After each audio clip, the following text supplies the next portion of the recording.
Welcome to Addiction with OG Los. Oh man, let me first tell you, addiction has more definitions than ways of thinking.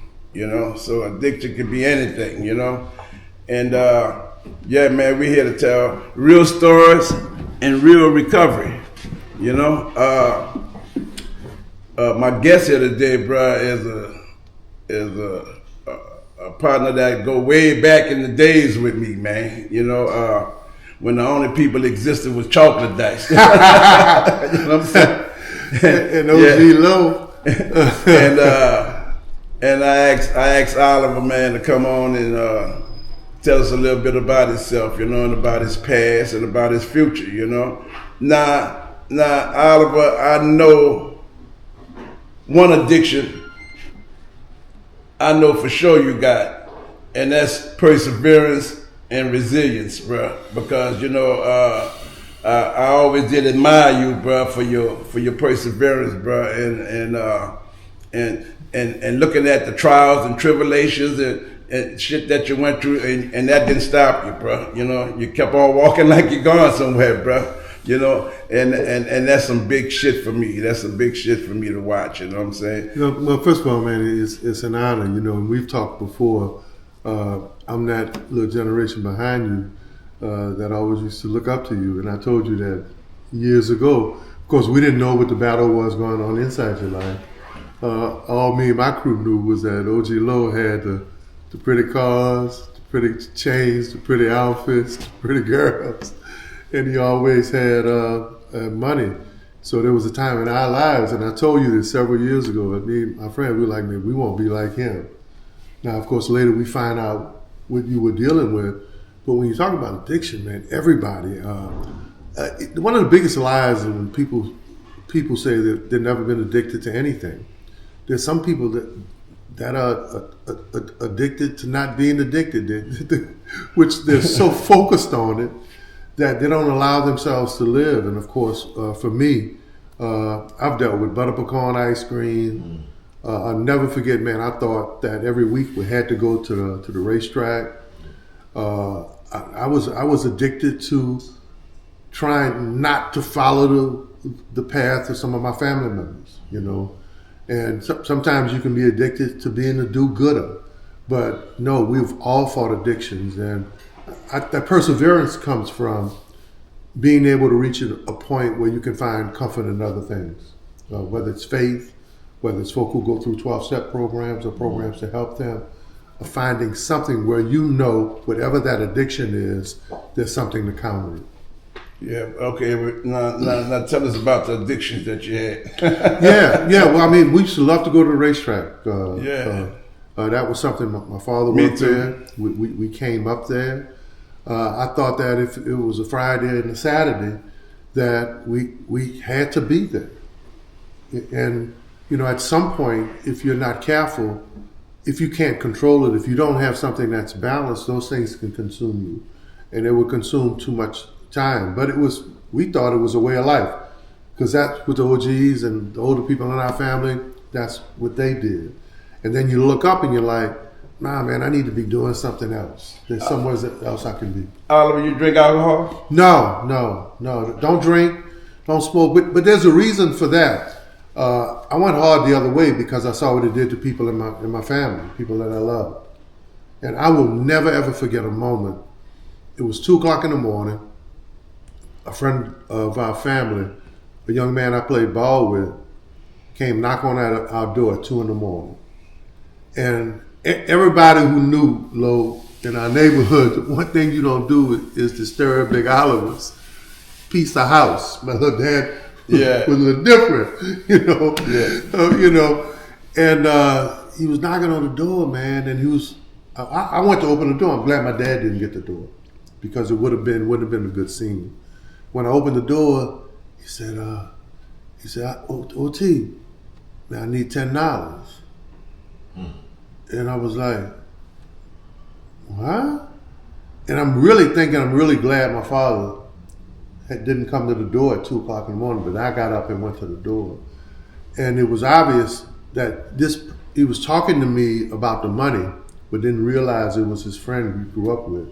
He didn't realize the gorilla whose house he was at, knocking on and disturbing his house, a family at 2 a.m, and then later to find out that that person was on crack cocaine, and it had a cocaine and a heroin addiction in our neighborhood in the Lower Ninth Ward. So that was the first time I saw it, and then I saw it from the side of dealing with our family, you know, and what it cost in terms of going to court, you know, the amount of money that it cost and what it did to the family. So I went hard the other way. Never did like the taste of alcohol. I enjoyed playing ball. I enjoyed girls. What about marijuana?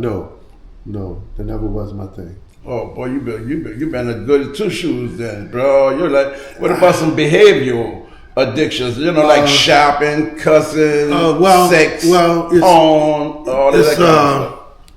You see those scars in my feet, in my hand? Yeah. That was somebody's teeth. That's a razor blade. So there was some behavioral issues, and I was really a good kid, but there were times when you know, people could say the wrong thing, and then, you know, being the red nigga in the Ninth Ward, you know, you all sometimes you felt pressure to have to prove it the other way, and I'm not proud of that. But there were times when I would be more ready to fight than I was to talk to people, and I thought that was a badge that you had to prove.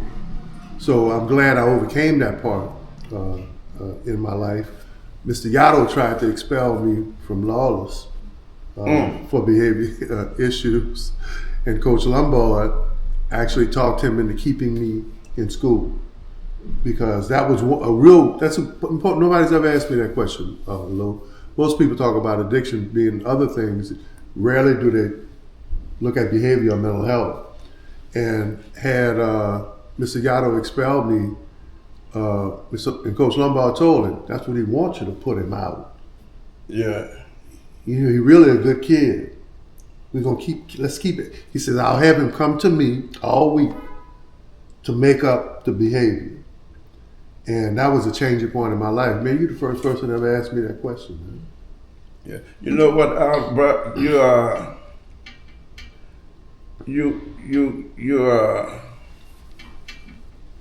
let me get this thing here straight. You is one of the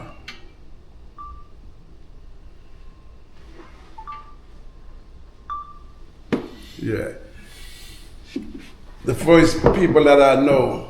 You know when you went to the joint. Yeah. You know, I thought it was over for you, bro. Yeah. You know what I'm saying? But I said, well, that's the end. That's the end of my boy career. Mm-hmm. You know, because you know when you go to the joint, people look at you sideways. You know, but bro, you came out the joint and start walking like you're going somewhere. You know, next thing I know, you're the representative for the New Orleans East Council. Yeah. Council. You know, and then you ran for mayor. Yeah. You know, and now you are city council for the District E, right? Well, no, I'm former city council. When I ran for mayor, I had to give that seat up. Now I'm back in business, man, and working in my career and volunteering, working with kids, mentoring. I'm on this thing now for young black men. Young black men are in crisis in America right now. And, you know, we need folk like you and others and myself who's been on the other side or who know perseverance. Because all the data on black men, the CNBC financial report, February 2024, said black men and boys are missing from the nation's economy. The Brookings Institute, one of the foremost think tanks in the world, said black men and boys face discrimination and obstacles in every social institution. And low, right here in this city, the 4 years I was on the council, 80% of every organization that came before the city who run all of the programs and all of the nonprofits, 80% of those organizations didn't have a black man at the table. And so for me, my focus now is our community can't be whole with half. That's right. So how is it acceptable to us that black men are missing, right? And what you do is important, And what we've been through is important is because too many of us have had a charge. And you know, the last thing a black man can afford to get is a charge.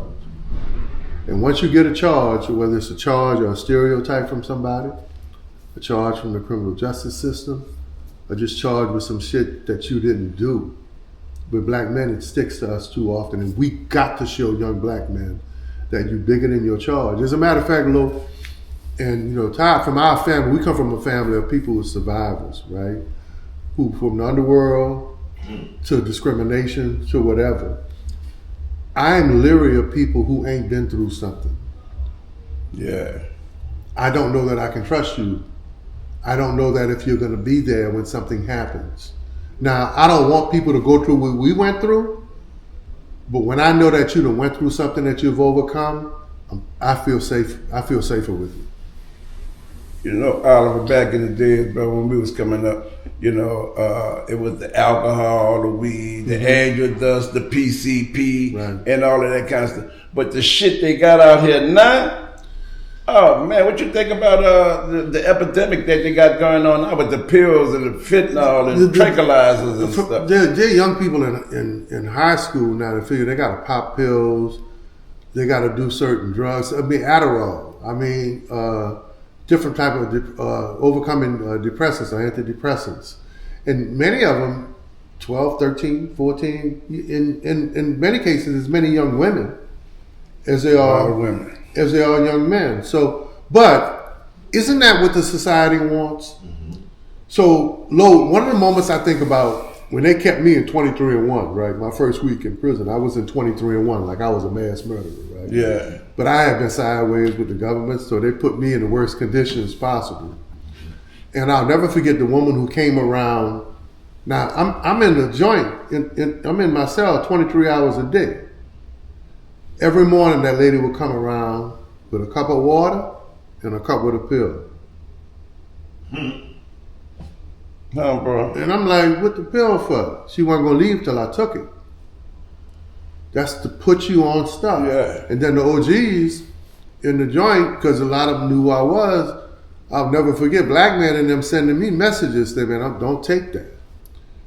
And then once I went down to general population to the camp, I noticed that when they called pill call, they would be walking the pill call like zombies, Lo. That's right. So they talk about addiction. You can go to prison for addiction, and they can try to get you Yeah. addicted while you're in there. That's the first thing the doctor want to do is give you some pills. Correct. You know, in and out the joint. Correct. You know what I'm saying? Man, I just don't understand this pill epidemic with the young women, you know, not knowing the consequences of what they're doing, you know, because they're naive to drugs, you know what I'm saying? I interviewed a young lady in the gas station yesterday, and she was a using addict. Right. But she said she was a social Yeah. using addict. She Yeah. was homeless, but she was a social. I said, well, why do you say you're a social addict? She said, because she can sit down in a room with people that smoke weed and pop pills and other people that take meth, and she used heroin and fentanyl. And she think because she can socialize with those other drug She can addicts still that function. she's a social addict. But I you just said something extremely powerful. And first of all, man, thank you for your show. I mean, I had an interview with Ted Koppel and some of the top reporters in this world, and I've never had some of the questions or issues posed the way we talk because they're important. So when you think about, Lo, what you just said, the people who control the money, control the world, control the country, is maybe one of their attempts is to get us to be functioning addicts. To know that you, like that woman, you can believe that you can function, And be an addict. and you know because you would always say a life of sober is a life of awareness. Well, if you ain't got no awareness, you're a puppet. You're a slave. Bruh, ain't no such thing as a social. addict. But that's what You they know, want you to A lot believe. of people think because they can keep their job and go to work every morning that they can be addicts. Functioning, you know. But an addict is an addict is an addict. You know what I'm saying? Ain't no getting around it. You know what I'm saying? Addiction is addiction. Right. You know. But Oliver, bro, you know, you took out your good time, brother, to come here and talk to us this morning. You know. But I got a partner, bro. He said he voted for you because he said he voted for you because you're the only one that mentioned the garbage we paying for the garbage to be picked up twice, but they only come one time. He said that's what made him vote for you, bro. I said, well, see, you know, you never know what come out your mouth that might help somebody. Well, I mean, you know, now I'm getting credit for knowing the budget. You know, everybody's quoting me because a year ago I asked the CAO the very questions, what are we seeing with the budget crisis now? But, you know, experience, institutional knowledge matters. That's not here nor there. 1 + 1 is 2. You can try to make it 3 if you want, but I'm paying you for 2, and I'm only getting 1. No, 1 + 1 = 2, not 1. So I didn't understand that still to this very day. And then the other side of it is, how am I paying more, but the people are getting less? No. That didn't make sense to me as a little boy. I grew up in the Lord and I, you know, as someone who achieved the highest levels of politics in our community, as someone who achieved lows, you know, going to prison, as someone who fought to fight to struggle back, there's a certain part aside of struggle that gives you clarity. People don't realize that. And I tell people all the time, it's like what you do and what Todd do today to encourage people with addiction. Most people who've never been through struggle rarely have a sense of clarity.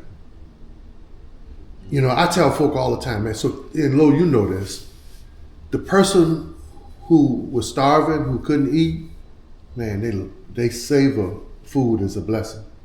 Right. That person who was dehydrated, who was thirsty, who couldn't find that drink is a blessing to them. That person who's been locked up, they understand freedom. That person who's been abused, understand love. That person who's been addicted has a clarity of thought that most people can never get. On addiction, yeah, you know, because you know, experience is more is worth more than any doctor that went to school for drug abuse, drug counseling, and all of this kind of shit. You know, I think experience is the best teacher. That's what I was always doing. Oliver, you married? Yeah. Jasmine Williams Thomas, man, my first wife, Angel, my oldest daughter Leah. Shout out to my grandkids Sage and KJ, and to Willow, who just made 16, and Lil Isla. Lil Isla is 9, man. Of course, you remember years ago I lost my son, oldest son, in an accident. And we were talking about recovering. I recovered from that. I was so addicted to being a black man who didn't need therapy and thought he didn't need help that I think that cost me a lot in my mental health. When my son was killed, I didn't want to go to therapy. I didn't want to talk to anybody because I said I didn't need to. And it cost me a lot in friendships and relationships. And when I finally did break down and go to therapy for it, I was blaming God, I was blaming everybody because I volunteered with kids all the time, and why would God take my son? You know, so that was one of the first addictions I had as a black man. Yeah. You ain't gotta talk to nobody. There's black men addicted to that. Mm-hmm. I don't need to tell you, I ain't soft. Who you think I am? I don't need to go, there's no doctor gonna tell me how to overcome shit. I grew up in the night wall. You think drug excuse my language, man. You think drug play a major role, Oliver, for the way these young YS niggling, bro, out there in them streets, but with them guns, killing each other? Well, so what do we know, right? from my brother to his friends to my cousins, who many were involved in the side of the street that I wasn't. And thank God they kept me out of that side, right? Man, the crew go get zooted up before it go do a caper. You got a sound and a beat on. You know, in order to take a life, in order to rob somebody, in order to do something violent, you got to get in a frame of mind. And yes, and you asked me a question that you already know, but no, I would see people that I love, man, say, nah, man, I got to get the right mind before we go do that. You know that killing, bro, could be become a behavioral